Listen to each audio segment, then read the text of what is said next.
Okay, rapid run through of a new feature I've just dropped into Loki. This one's pretty cool. It's called story mode, and it's going to take a lot of the effort out of memorizing. If you're a member of Memory School, you've already got free credits every month, so there's no reason not to jump in and give this a go. If you are skilling up, if you're jumping into a new domain, if you're taking a professional exam, or even if you just want to learn stuff for fun, be it the YouTube videos that you're watching, books that you're reading, or even stuff that you're writing down for yourself, Loki can handle it all. It's got a number of different agents here. We can see, if you look here, you can do books, YouTubes, articles, documents, upload your own imagery. It will extract all that good stuff. So it essentially does three things. It takes information and it structures it for you. This can sometimes be very time consuming. When it comes to memory techniques itself, there's two things that is really making a difference here. One, it creates images for key ideas, and you can update these yourself if they're not quite right for you. And then it actually generates memory palaces, so you can drop information on memory palaces.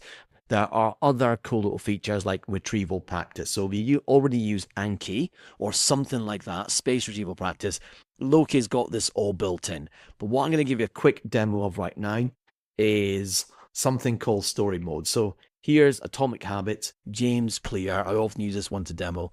And essentially, Loki has scoured the internet. It's done lots of research. It's come back with what it feels are the key ideas in this book.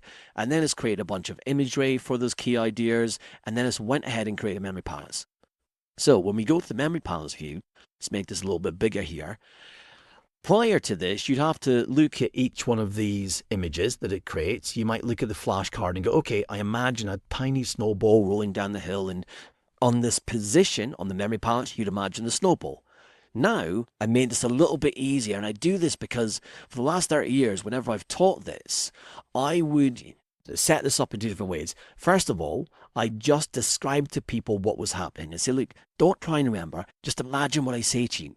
And what happens is the images rapidly stick in a person's brain.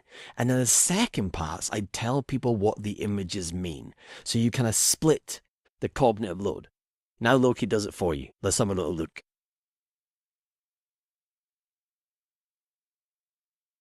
Imagine a tiny snowball rolling downhill, gathering more snow and momentum with every turn.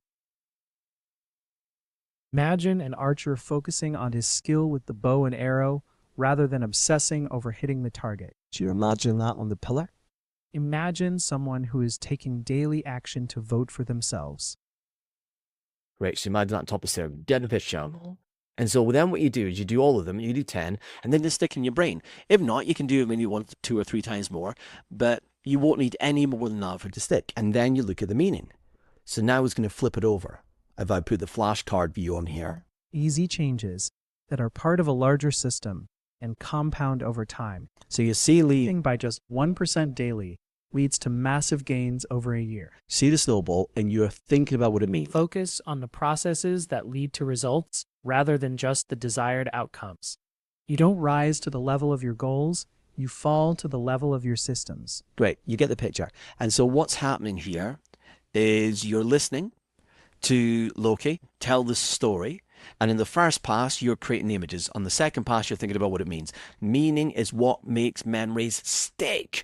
And this is also what creates comprehension, which creates long-term memory. There you go. Pretty cool. Loki, story mode. Go check it out.